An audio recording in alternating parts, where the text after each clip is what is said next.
So hello students, welcome in the new concept. आज हमारा concept क्या है? आज हम क्या पढ़ने वाले हैं? प्लैंक्स क्वांटम थ्योरी के बारे में हम पढ़ने वाले हैं। अब ये प्लैंक्स क्वांटम थ्योरी होती क्या है? इस थ्योरी में हम क्या पढ़ने वाले हैं? देखो, इससे पहले प्लैंक क्वांटम थ्योरी पढ़ने से पहले मैं आपको बताना चाहूंगी कि इससे पहले हमने क्या पढ़ा था।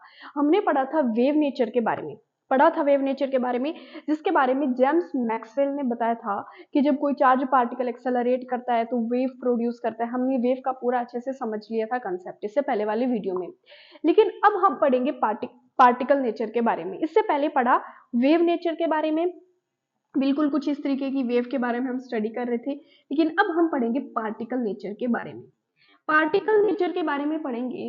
पार्टिकल नेचर दिया था, पार्टिकल के बारे में पार्टिकल की एक थ्योरी दी थी जिसको हम बोलते हैं प्लांक क्वांटम थ्योरी।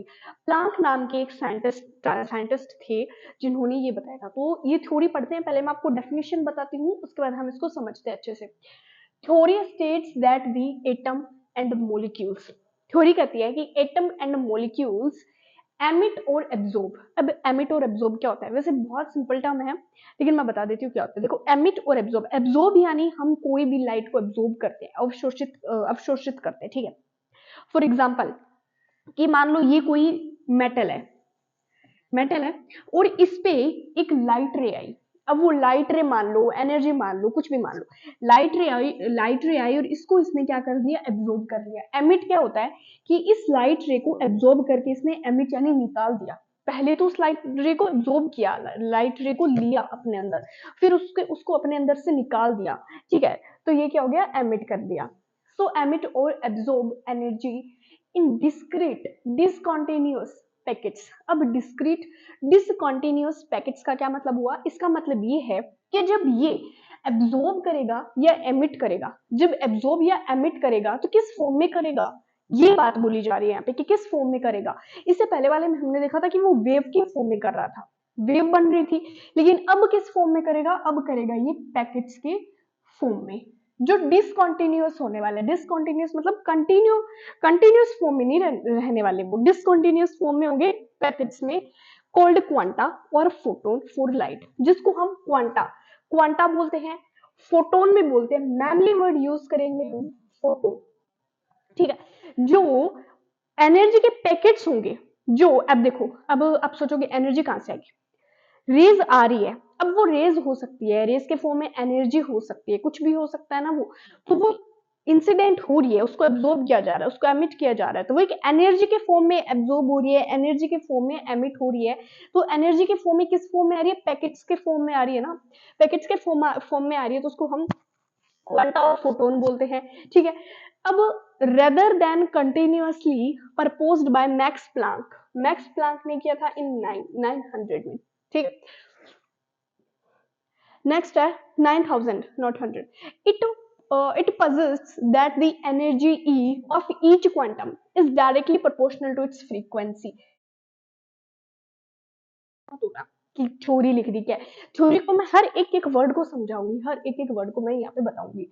तो यहाँ पे क्या बोला है कि energy of each quantum, quantum क्या है? फोटोन है। फोटोन जैसे कि एनर्जी आ रही है ना, इंसिडेंट हो रही है, वापस रिफ्लेक्ट हो रही है, इमिट हो रही है, एब्जॉर्ब हो रही है, वही इंसिडेंट रिफ्लेक्ट है। इंसिडेंट यानी आना, रिफ्लेक्ट यानी टकरा के वापस चले जाना, एमिट हो जाना।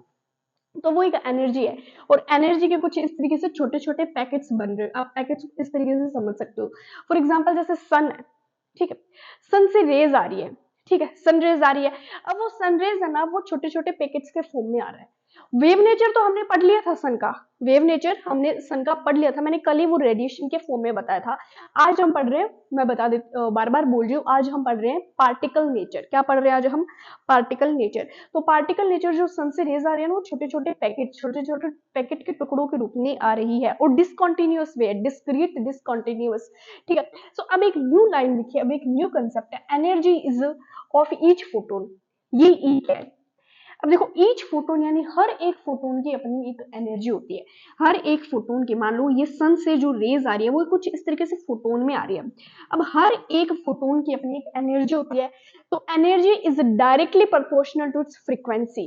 किसके डायरेक्टली प्रोपोर्शनल है? फ्रीक्वेंसी के डायरेक्टली प्रोपोर्शनल है। और each quantum is directly proportional to its frequency. अब मैंने ना आपको एक 2 से 3 पहले वाले लेक्चर में एक फॉर्मूला दिया था कि E is equal H new, और मैंने बताया था कि इसका काम अभी नहीं है, इसके बारे में मैं आपको बहुत अच्छे से अभी नहीं बता पाऊंगी, क्योंकि यहाँ पे हमें एच के बारे में पूरा जानना पड़ता प्लांक्स कांस्टेंट, और प्लांक की तो बात अब चल रही है, प्लांक की बात तो अब चल रही है, इसलिए मैंने बोला था मैं आपको पहले ही नहीं समझा पाऊंगी, इसलिए मैंने सिर्फ ये फॉर्मूला लिख के छोड़ा था। अब ये फॉर्मूला देखो वापस आया, अब हम इसको समझेंगे कि ये कहना क्या जा रहा है। अब E क्या है? E है हर फोटोन की एनर्जी, न्यू आप जानते हो फ्रीक्वेंसी। अब आप इससे पहले वाले लेक्चर में पढ़ के आए हो कि जितनी ज्यादा किसी की एनर्जी होगी, किसी रेडिएशन की जितनी ज्यादा एनर्जी होगी, उसकी फ्रीक्वेंसी उतनी ज्यादा होगी। जिसकी जितनी ज्यादा एनर्जी होगी, किसी भी पार्टिकल नेचर की पढ़ लो, कोई भी वेव नेचर का पढ़ लो, जिसकी जितनी ज्यादा एनर्जी होगी उसकी फ्रीक्वेंसी भी उतनी ही ज्यादा होगी। अब यहाँ पे फोटोन की एनर्जी जितनी ज्यादा होगी, फ्रीक्वेंसी भी उतनी ही ज्यादा बनेगी। फ्रीक्वेंसी मतलब यानी ऑक्सीलेट, कंपन कितनी बार कर रहा है, ऑक्सीलेट एक्सेलरेट कितना कर रहा है वो एक सेकंड के अंदर। तो जितनी ज्यादा एनर्जी उतना ज्यादा एक सेकंड के अंदर कंपन करेगा ना, एक सेकंड के अंदर ऑक्सीलेट करेगा, एक्सेलरेट करेगा क्या, चार्ज पार्टिकल। और मान लो कि एनर्जी किसी की कम है, कोई रेडिएशन ले लो, कोई एनर्जी एनर्जी एनर्जी कोई भी रेडिएशन ले लो, वेव नेचर ले लो, कुछ भी ले लो, जिसकी एनर्जी कम है, एनर्जी कम होगी तो फ्रीक्वेंसी कम हो जाएगी। क्यों हो जाएगी? कि फ्रीक्वेंसी कम होना यानी एक सेकंड में जो नंबर ऑफ वेव है वो ज्यादा पास नहीं होगी, एक सेकंड में नंबर ऑफ वेव ज्यादा पास नहीं होगी। और मान लो किसी की एनर्जी बहुत ज्यादा हायर एनर्जी है तो उसमें फ्रीक्वेंसी ज्यादा होगी, यानी एक सेकंड में बहुत सारे नंबर ऑफ साइकिल्स है, वेव के नंबर ऑफ साइकिल्स है पास हो जाएंगे, यानी फ्रीक्वेंसी ज्यादा हो जाएगी। अब जब डायरेक्टली प्रोपोर्शनल का साइन है तो हमारे पास h, जिसको हम बोलते हैं प्लांक्स कांस्टेंट, यानी प्लांक नाम के साइंटिस्ट थे, उनके नाम पे ही इसका जो कांस्टेंट टर्म पड़ गई, क्या नाम है, प्लांक्स कांस्टेंट, जिसकी वैल्यू है 6.26 इंटू 10 की पावर माइनस 34। ये इसकी ऐसा यूनिट है, जूल इंटू सेकंड, बहुत इंपॉर्टेंट है, याद रखना, ठीक है। अब जूल इंटू सेकंड आई कैसे, आप समझ लो कि कैसे, रटना नहीं है। E is equal H new, new क्या है, फ्रीक्वेंसी, फ्रीक्वेंसी कैसा यूनिट क्या बताई थी, आप इसको ऐसा यूनिट समझ सकते हो, टाइम, सेकंड इनवर्स वगैरह वगैरह मैंने बताई थी, ठीक है। सेकंड इनवर्स समझोगे तो E अपॉन में न्यू, इसके न्यू न्यू न्यू बनाओ, न्यू इसके सेकंड इनवर्स, और एनर्जी की क्या होती है, जूल, छोटी क्लासेस से पढ़ते आ रहे हो, एट 6-7 से पढ़ के आ रहे हो, इतनी छोटी क्लासेस है कि एनर्जी कैसा यूनिट होती है, जूल, और ये सेकंड इनवर्स, सेकंड इनवर्स ऊपर आएगा तो पॉजिटिव हो जाएगा, तो joule into second. I just hope इतने से कॉर्नर में आपको समझ आया होगा जो मैंने बोला है, तो मतलब रटनी नहीं है, समझ सकते हो कि निकली कैसे। तो E is equal H new, जो H है हमारा प्लांक कांस्टेंट, H क्या है, प्लांक कांस्टेंट। नेक्स्ट है, अब हम पढ़ेंगे ब्लैक बॉडी रेडिएशन के बारे में, ये हमारा पहला पोर्शन है पार्टिकल नेचर को एक्सप्लेन करने के लिए। अब ये ब्लैक बॉडी रेडिएशन क्या होती है, ब्लैक बॉडी रेडिएशन को आप कैसे समझोगे, तो ब्लैक बॉडी या ब्लैक कलर एक ऐसा कलर होता है, एक ऐसी ब्लैक बॉडी होती है जो सारी रेडिएशन को ना एब्जॉर्ब करता है, जो सारी रेडिएशन को एब्जॉर्ब करता है, बट एक भी रेडिएशन को रिफ्लेक्ट नहीं करता या एमिट नहीं करता है। जितने भी नंबर ऑफ रेडिएशंस, एनर्जी कुछ भी आएगा वो सबको एब्जॉर्ब कर लेगा, बट वापस रिफ्लेक्ट बैक, एमिट नहीं करेगा। क्यों नहीं करेगा, देखते हैं। A black body is an idealized physical object that absorbed all incident electromagnetic radiations, ठीक है, regardless और frequency और angle of incidence है ये, and emits thermal radiation based slowly on its temperature। अब यहाँ तक ये क्या बोला नहीं समझ आया ना, जब ये पोर्शन पढ़ोगे, 2-3 लाइन और ये ग्राफ पढ़ेंगे और इंटेंसिटी के बारे में पढ़ेंगे तब समझ आएगा। आप इतना समझो, जो ब्लैक बॉडी होती है ना, जो ब्लैक कलर होता है वो अपन को ब्लैक क्यों दिखता है, क्योंकि एक तो आप एक बात बताओ, ब्लैक कलर होता है ना वो सबसे ज्यादा गर्म होता है। आप अपने बालों को टच करोगे, जब आप धूप में खड़े होते हो तो अपने बालों को टच करोगे, आप ब्लैक कलर के मान लो कपड़े पहन रखे हैं, तो वो उसमें ना बहुत ज्यादा गर्मी लगती है। पता है क्यों लगती है?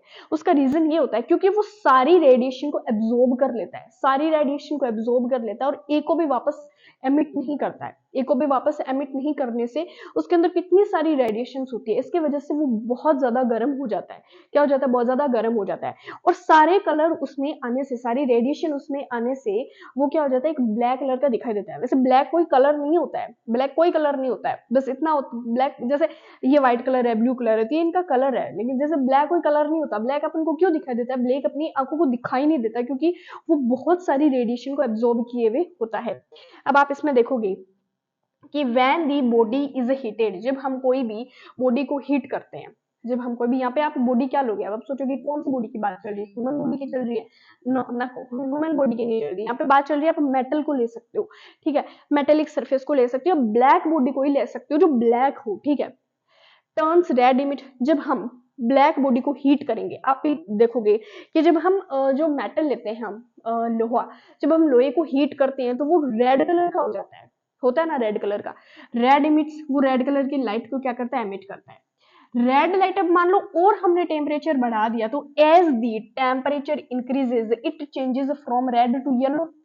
आप सोचोगे येलो तो मेटल का दिख रहा है ना, हाँ बिल्कुल देता है, वो एग्जैक्ट पीला कलर का नहीं दिखता, उसमें थोड़ी थोड़ी येलो कलर की रेडिएशंस आती है जब आप किसी मेटल को गर्म करते हो। Then white and finally to blue, उसके बाद होता है व्हाइट, उसके बाद होता है ब्लू, फाइनली ये ब्लू कलर पे आके रह जाता है, ठीक है। तो कुछ इस तरीके से हम ब्लैक बॉडी रेडिएशन को समझ सकते हैं, इसके पार्टिकल नेचर को समझ सकते हैं। अब मैंने यहाँ पे एक इंटेंसिटी और वेवलेंथ के बीच का ग्राफ बनाया है, तो इंटेंसिटी के ग्राफ को आप देखो। सबसे पहले इंटेंसिटी होती क्या है, इंटेंसिटी हम टर्म के बारे में मान लो नहीं जानते, तो इंटेंसिटी एक ऐसा हमारा टॉपिक है, एक ऐसा कंसेप्ट है जो बताता है कि स्ट्रेंथ कितनी है, और उसकी कोई भी मान लो बॉडी है, कोई भी बॉडी है जैसे मार्कर है, तो इसकी स्ट्रेंथ कितनी है, इस पे कितना फोर्स लगाना पड़ेगा इसको ब्रेक करने के लिए, इसको मेल्ट करने के लिए, उसको ही हम बोलते हैं कि इसकी इतनी इंटेंसिटी है। इंटेंसिटी है कि हम किसी भी चीज की कोई भी चीज का क्लासिफिकेशन नहीं बोल सकते, उसकी हमें मजबूती पता करनी है कि कितना स्ट्रॉन्ग है। अब मेरे को इस मार्कर को मेल्ट करना है, तो मेरे को पता तो होना चाहिए ना कि इसका मेल्टिंग पॉइंट कितना है, इसकी स्ट्रेंथ कितनी है, इसकी डेप्थ कितना है, and something it represent the great energy of an activity, इस एक्टिविटी की एनर्जी कितनी हो सकती है, ये हमें पता होना चाहिए। अब मैंने ग्राफ प्लॉट किया है इंटेंसिटी और वेवलेंथ के बीच में। अब देखो, जब हम इंटेंसिटी बढ़ाएंगे, जब हम किसी भी बॉडी की इंटेंसिटी बढ़ाएंगे तो उसकी ना वेवलेंथ बढ़ती जाएगी, वेवलेंथ क्या होगी, बढ़ती जाएगी, वेवलेंथ बढ़ती जाएगी। मान लो कि हमने एक पॉइंट पे टेम्परेचर और बढ़ा दिया, टेम्परेचर क्या किया, और बढ़ा दिया, टेम्परेचर बढ़ाया तो उस बॉडी की, सॉरी थोड़ा बड़ा आगे पीछे हो गया, मैं फिर से बोलती हूँ। जब हम किसी भी बॉडी का टेम्परेचर बढ़ाते हैं तो उसकी इंटेंसिटी देखो आप बढ़ रही है, इंटेंसिटी यहाँ पे इस पॉइंट पे आके बढ़ रही है, लेकिन आप देखोगे कि वेवलेंथ कम हो रही है, wavelength with respect to time क्या हो रही है, कम हो रही है। मान लो मैंने टेम्परेचर और ज्यादा बढ़ा दिया, T2 कर दिया, अब इसी ब्लैक बॉडी रेडिएशन की बात चल रही है, जब मैंने टेम्परेचर को और ज्यादा इंक्रीज किया तो आप क्या देखोगे, इंटेंसिटी बढ़ जाएगी। अब आप सोचोगे कि ये इंटेंसिटी हम क्यों पढ़ रहे हैं, इंटेंसिटी एक एनर्जी की फॉर्म है, ठीक है। इंटेंसिटी में हम पता करते हैं, मैंने अभी बताया कि कोई भी हम बॉडी की बात करें, किसी भी ऑब्जेक्ट की बात करें तो उसकी स्ट्रेंथ कितनी है, जो एक्टिविटी के बारे में पढ़ रहे हैं उसकी ग्रेट एनर्जी के बारे में पता लगाते हैं। तो जिसकी जितनी ज्यादा इंटेंसिटी, जितना ज्यादा टेम्परेचर बढ़ाएंगे इस मार्कर को मैच करने के लिए, मान लो पहले T1 टेम्परेचर था, इसकी इंटेंसिटी कम थी, उसके बाद मैंने टेम्परेचर और बढ़ा दिया तो इसकी इंटेंसिटी और ज्यादा बढ़ जाएगी। इंटेंसिटी बढ़ गई लेकिन वेवलेंथ क्या हो रही है, कम हो रही है, वेवलेंथ क्या हो रही है, कम हो रही है। क्यों हो रही है वेवलेंथ कम, क्योंकि आपने एक रिलेशन पढ़ा है E is equal H new, ये वाला। अब न्यू का फॉर्मूला क्या होता है, एच न्यू, न्यू होता है सी अपॉन लैम्डा, पढ़ा है, C is equal nu, C is equal nu lambda. तो अब आप देखोगे कि न्यू का फॉर्मूला निकालना है, C upon lambda is equal nu, यहाँ पे मैंने सी अपॉन लैम्डा कर दिया। तो ये एनर्जी या इंटेंसिटी के इनवर्सली प्रोपोर्शनल है ना लैम्डा, इनवर्सली प्रोपोर्शनल है लैम्डा। तो लैम्डा क्या वेवलेंथ है, ये एक चक्र को पूरा करने में जो हमें समय लगता है या जो भी हमें एनर्जी लगती है उसको अपन बोलते हैं वेवलेंथ। लेकिन प्रायोरिटी में हम फ्रीक्वेंसी को रखते हैं, क्यों रखते हैं, क्योंकि एक सेकंड में कितना कंपन हो रहा है, एक सेकंड में जो हमारा इलेक्ट्रॉन है वो कितना एक्सेलरेट कर रहा है, कितनी टाइम अपनी velocity with respect to time क्या किया जा रहा है, चेंज किया जा रहा है। सो ये हमने ग्राफ पढ़ लिया, ब्लैक बॉडी रेडिएशन के बारे में पढ़ लिया। और ब्लैक कलर, हाँ जी, ब्लैक कोई कलर, जो कोई कलर नहीं होता है ब्लैक, सारी रेडिएशन को एब्जॉर्ब करता है, किसी को भी एमिट नहीं करता है। आई बात समझ। सो ये था हमारा टॉपिक। अब इससे नेक्स्ट टॉपिक में हम पढ़ेंगे फोटो इलेक्ट्रिक इफेक्ट के बारे में।